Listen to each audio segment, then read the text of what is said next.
Okay, good afternoon, everyone. Like Anna said, my name is Marnie, and I'm a final year PhD candidate in the Department of International Relations at the LSE. Before I begin, I wanted to thank Anna for inviting me to speak today. It's a huge honor. I've been invited to a few of these, and it's really exciting to know that my research is being noticed, but also to know that other people are interested in some of the same things that I am. It's really no surprise that 1 year into the pandemic, we are in this position where we're still trying to figure out how to navigate and reorganize some of the projects that we had either planned or previously planned, or are starting some new projects and trying to think of new methods.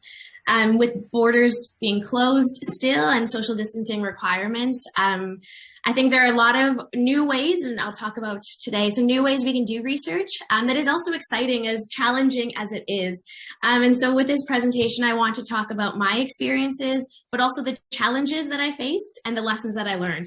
And I do not at all want to suggest that my experience was perfect, that I did it even the right way. I don't know.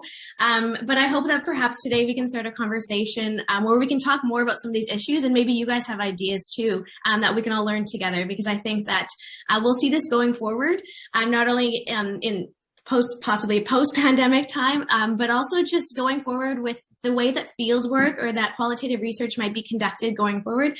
I think there's some interesting conversations to be had around, the environmental impacts of doing research abroad, but also just the ways that we might be able to save time and money by doing research online. So hopefully today you can consider some of these things, and we can have a conversation, and or maybe going into the future, we can continue to stay in touch. So I wanted to provide a little bit of context. For those of you who have read my paper, a lot of this is in there, but I just thought I would contextualize it first. So I spent 16 weeks in 3 regions of Ukraine between 2018 and 2020, conducting my field research. This was in both urban and rural communities. And during that time, I conducted 48 elite interviews and 26 focus groups. In addition, I also actively observed or partook in participant observation, so volunteering in various capacities and attending events, festivals, and other things with different interlocutors and participants.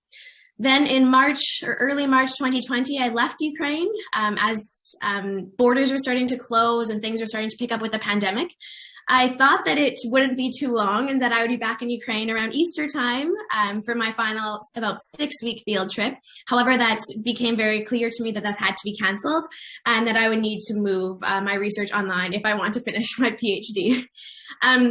Just to note, like I say in the paper, I was not particularly keen to move my research online. And I think many people here probably or maybe find themselves in similar positions.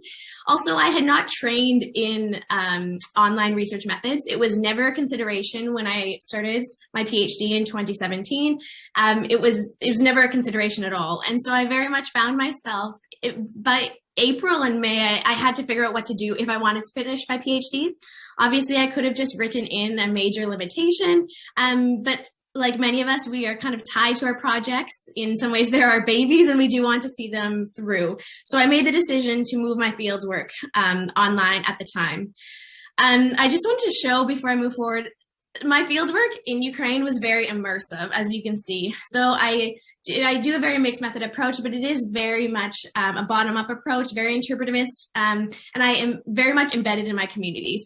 So as you can see here, I'm very much in my participant settings, whether it be their homes, whether it be their workplaces, or even doing a focus group in places like libraries, for example, as is in the one photo on the left.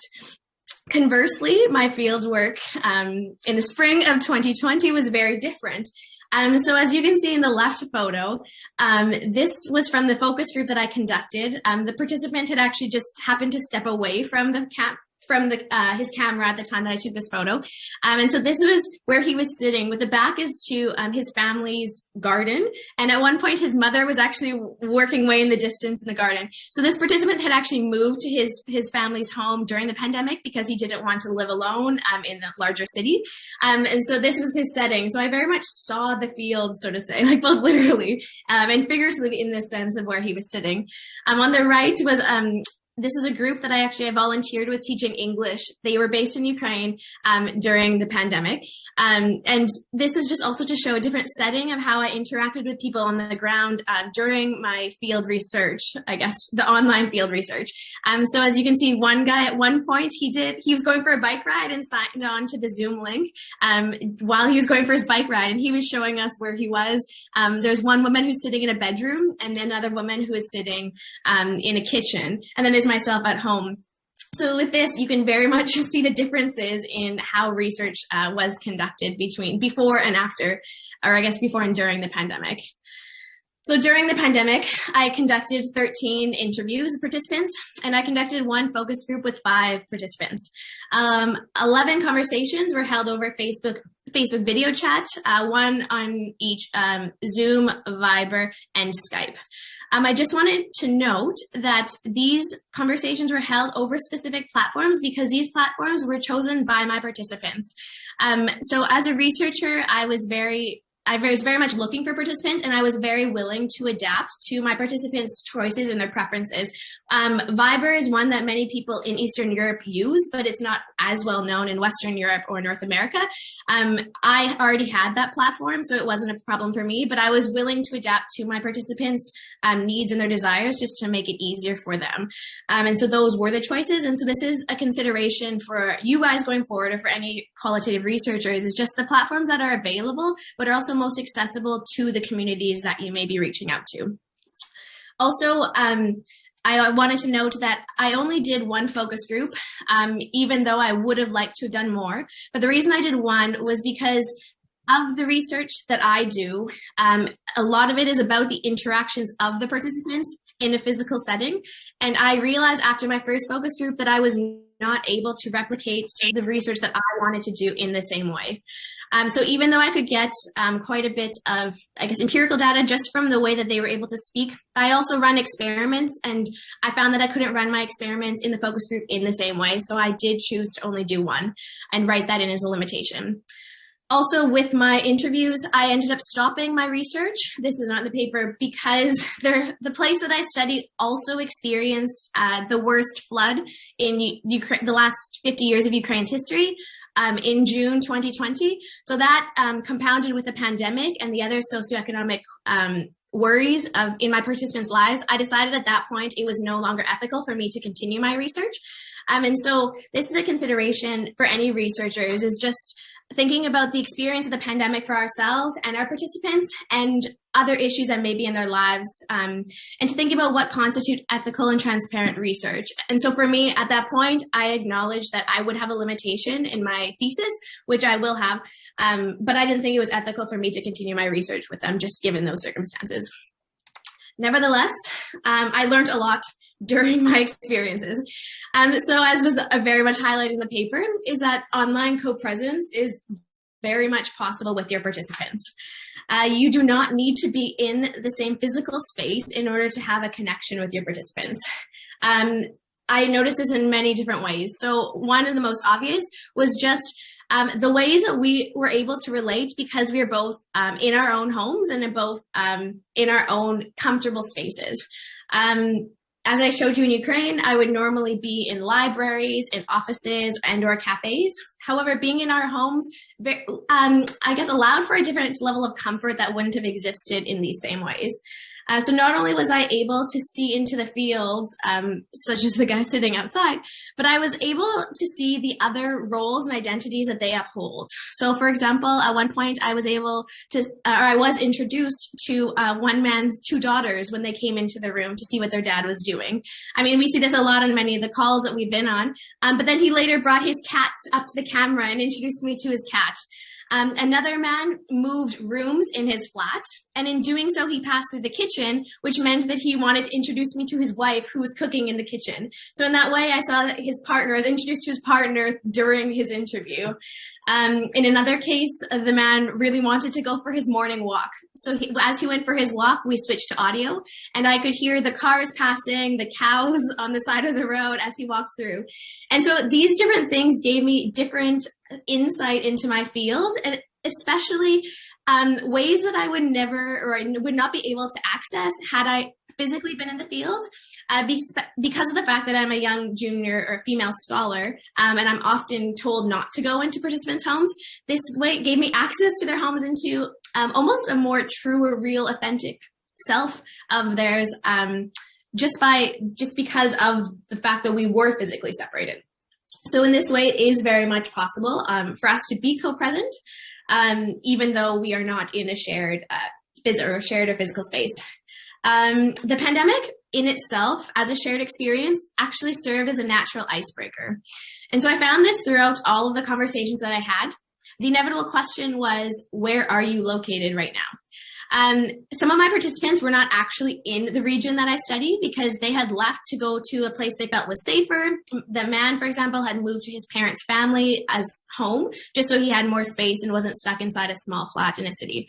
So the fact that we shared this experience in many ways opened up or allowed a space for us to talk about our own experiences of the pandemic, whether that be whether we've been sick or our friends or family have been sick, but also, what is the country's regulations, what's happening.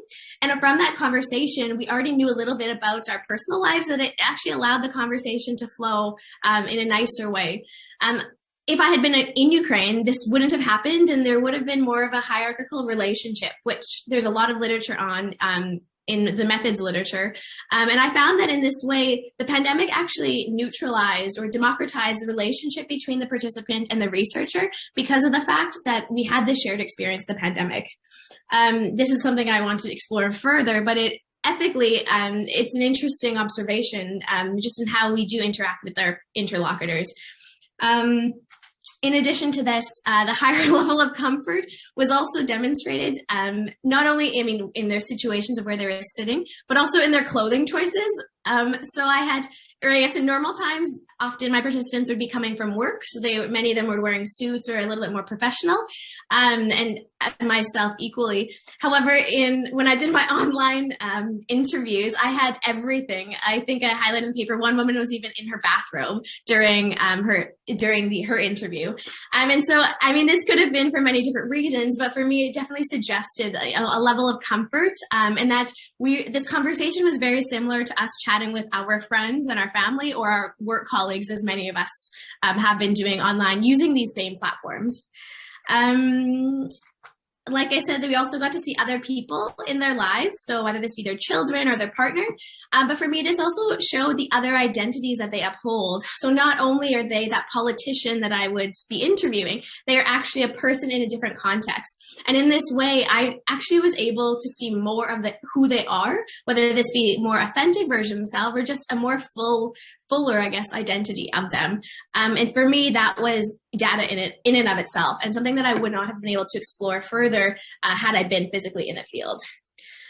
Also on this comfort bit, I wanted to mention that there's also a little bit more flexibility in terms of organizing and preparing the interviews because of the fact that my participants were not necessarily needing to take a certain break at a certain time, such as a lunch break between 12 and 1. Some of the interviews even started as late as 7 p.m. because participants were very relaxed or could take time throughout the day to speak with me. And this is because they were working from home and because they didn't need to take the time to commute. And so this is an interesting consideration because for me, I was willing to be flexible to adapt to their schedules, but there's also, it seemed like the availability just opened up. And so it made it a lot more flexible in terms of doing the research itself. Similarly, digital methods can allow us to embed ourselves in new ways. Like I said, we're very much in each other's homes in a unique sense, which definitely helped to equalize the power dynamic between us. Also, in that way, there is a significant literature that suggests that the presentation of ourselves on social media or through the internet is only a small version, or it's a performance of who we want to be. However, with the pandemic, we are living much more of our lives online. And a lot of the research that has been done on this was done not only before the pandemic, but significant amount of time before the pandemic, around the early 2000s. And so as we are living more of our lives online, just with technological advancements, but also with the pandemic, it is important to think about what version we are showing ourselves, and if perhaps the version we are showing ourselves online actually is a more real version or authentic than ever before. And I mean, this point, and perhaps we can discuss further, but it is something that I have thought a lot about, because I think that this version that I saw in my participants, I would disagree with the current literature, because I do think I saw a real version, or a close to a real version of my participants. Above all, though, I do want to emphasize that online research, just like in-person research, does not always go as planned. This may require flexibility and adaptability on the researcher's end, and this is very much true also of in-person fieldwork. Like, yes, it in different ways, but it is something that I learned that no approach, no method is perfect, whether that be in person and online. And as I mentioned before, online research can save costs and time, both yours and your participants. And so this is a consideration, and I think something we should think about going forward, because, I mean, you just click a link and you're basically in this meeting. And it can really help, especially if you're researching vulnerable populations, or people who don't have a lot of time, or even elites. Just because they don't have to go anywhere, it can save a lot of time, and it might even allow you to recruit more participants. But I do want to mention that there were challenges, and that's I did have a very positive experience, but it was not without some challenges. So one most notable is that we cannot control the distractions in our participants' lives. So very much like what is happening on any Zoom call, most people are likely not fully engaged in the conversation at all times. There are apps, there's email, there are phone calls, everything is happening at once. And we can't guarantee, or we don't know what our participant sees. If they even really see us, they might have something up instead of ourselves. However, it is important to note that this can happen also in in-person fieldwork, or just using in-person methods. I had many interviews that had to be paused because of phone calls. But this is an important consideration, because that might change the interaction if you do notice that the person is not engaged in the conversation. We can also miss some of the unplanned or the unexpected happenings and observations that happen when you meet people. For example, when the interview finishes, you turn off the recording device, and then they say something that is really, really important, or something that might be useful for your data. You can often speak more about that and maybe turn back on the recording device. Whereas online research, you usually end the call, and you might not have that casual banter that, and they may introduce you to other people within their workplace. That helps as more natural networking or snowballing on the ground. This can't happen with online methods, which makes recruitment a little bit more challenging. Recruitment is also more challenging just if you don't know your participants, or you don't already have a pre-established network. For me, I did not find recruitment to be a challenge because I had a network on the ground. I spoke the language, and I'm quite familiar with Ukraine and its context. So I was also quite involved on social media in terms of embedding myself in different Facebook groups. And I wasn't afraid to cold email or cold Facebook message people, which I had done anyways for my in-person fieldwork. As long as I attached a meeting request letter, I was usually responded to quite positively. But again, this depends on the type of research and who you are researching, if this is a method. But one thing that I found is that you have to put yourself out there, and it does involve more work when it is online, just because you don't have that same rapport that you would with in-person fieldwork. It also involves specific technological features and platforms. So for me, I had to recognize that some of my populations that I study would not necessarily be reachable, and that I wouldn't be able to include them. So specifically, people in very rural communities, and people who are over the age of 50, which is one of my study populations, just because they weren't using the platforms. And in some cases, they just didn't have internet access at all. And so this is a consideration. It's easier, obviously, when you're designing a project to keep it in mind. But if you already have a project in existence, just thinking about how you might be able to try to reach them, or acknowledging that some, not only do they not have internet, but then they might not know how to use something like Zoom, or they might not have Zoom or Facebook to connect with. So these are definitely things to keep in mind. Yes, so in conclusion then, I just want to emphasize that qualitative research is still very much possible from a distance and online. Some research may prove challenging from a distance, or even impossible, and I do acknowledge that. Specifically, anthropological research that is fully based on embedding yourself within a context. Although in my case, my findings were in some ways even richer, although they were different. They're almost richer than in-person approaches. To this end, the COVID-19 pandemic has very much created an opportunity to explore and experiment with new methods. And I think this is something we should really think about as social science researchers. There's so much that we can do, and as much as we are limited, we shouldn't try to replicate what we wanted to do in person because we can't. So we might as well use this as an opportunity to see what we can do differently. And I know a lot of research is being done with ethnography on the internet, so ethnographies, or even asynchronous focus groups or interviews using WhatsApp or using Facebook groups and having threads running. So these are different ways that you can still do research, even if we hadn't considered them before. And finally, going forward, there'll definitely be a need for more conversations around how to do ethical and transparent research online, especially around data protection and thinking about certain contexts where it might be vulnerable populations, authoritarian regimes, or just difficult accessing people because of data access, or even just firewalls that might prevent some of the platforms that we need to have some of these conversations. So with that, I will leave it there, and I'm open to any questions or comments you guys may have. I really enjoyed reading your paper. It was really good. I finished my PhD slightly before you, so I conducted interviews as well, both online and face-to-face. But my experience was actually different to yours, in that you wrote that your online interviews were longer than your face-to-face interviews. Now, I'm wondering if that is something to do with actually the facts of the pandemic itself, so not necessarily about the method, because my experience was I did go to people's houses for my interviews, and my goodness, I couldn't get away. You know, they would be 2.5 hours, and yes, I was also introduced to everything in the house tour, you name it. Whereas the online ones were very much, well, let's do, like very quick report, let's do the questions, both out, that was it. So I'm wondering if because of the pandemic, people seem a lot more like, oh yes, I'm talking to somebody, let's not end this. So it's quite interesting to read that your experience was different to mine, and I'm wondering if that has a lot to do with the current times.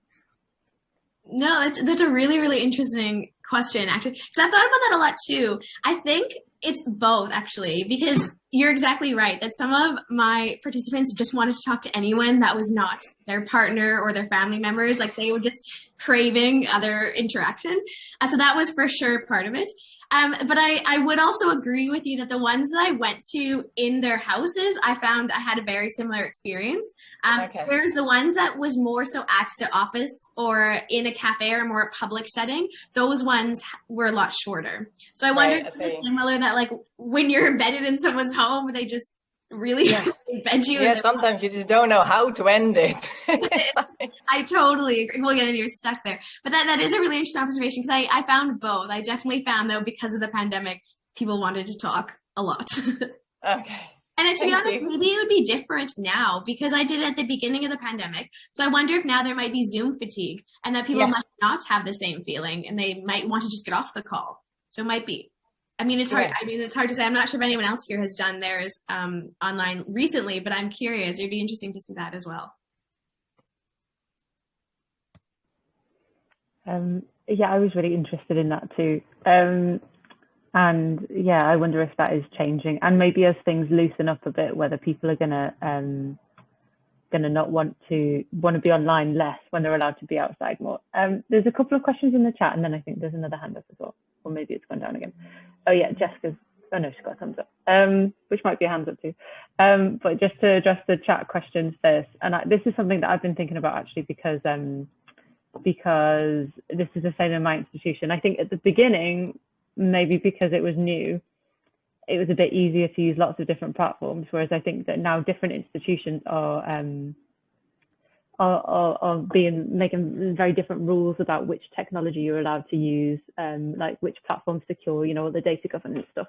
So I was just wondering if you could reflect on that, on your experience, and then Jessica next. Yeah, I mean, when I started and I had to do mine, like the university, the LSE didn't really know what they were doing. They just were like signing things. They just said, do whatever you have to do to continue your research, but do it from a distance. Like, you can't go.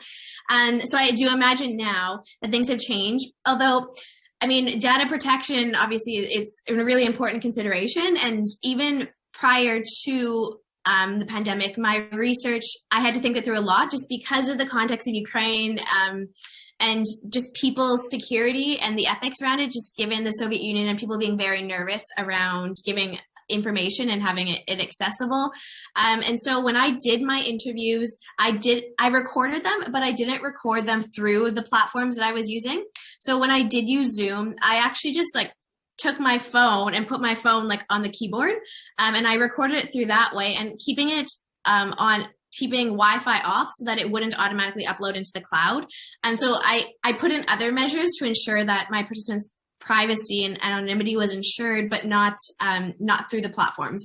So I'm not sure now about which wouldn't and would be allowed specifically to hold the conversation. So I know like Zoom, for example, or WhatsApp, I know there's a bit of contention over. But yeah, so that is a really important consideration that I didn't have to deal with around the ethics around that, but I definitely would say to try to come up with creative ways to store the data and to ensure that your participants do feel safe with it. Because even one thing I noticed is just having the red dot going on Zoom is really, really distracting for people. And so for myself I know it's distracting for me, and I can imagine it is for a participant who already might feel a little bit nervous. So for that reason, having it out of sight, I found, and I write about that in the paper too, was how noticeably different that was.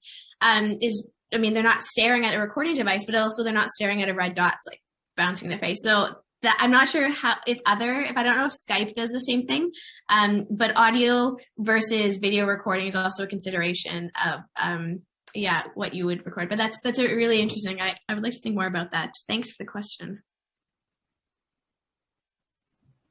And Jessica, did you want to jump in with your question? Yeah, thank you. It's such an interesting talk, and it's sort of so relevant to the stuff I'm doing at the moment. So I'm in the final year of my PhD, and where to start? My study is my PhD is on how people with dementia manage their physical health, and my final study, planned sort of for last year, was meant to be looking into that. So how do primary care develop care plans for people with dementia? So attending appointments with people, going to primary care with them, going in their homes to see how they manage their health at home, things like that. So all of that has been changed to be online, and I'm currently data collecting at the moment, and I have a variety of things they can do. But because my population is sort of people with dementia, my participants tend to go towards the preference of telephone interviews. So I do have in my ethics the opportunity to do Zoom observations, things like that. But that just sort of hasn't really happened yet, with the people, preferring to do sort of telephone calls. So it's sort of turning into a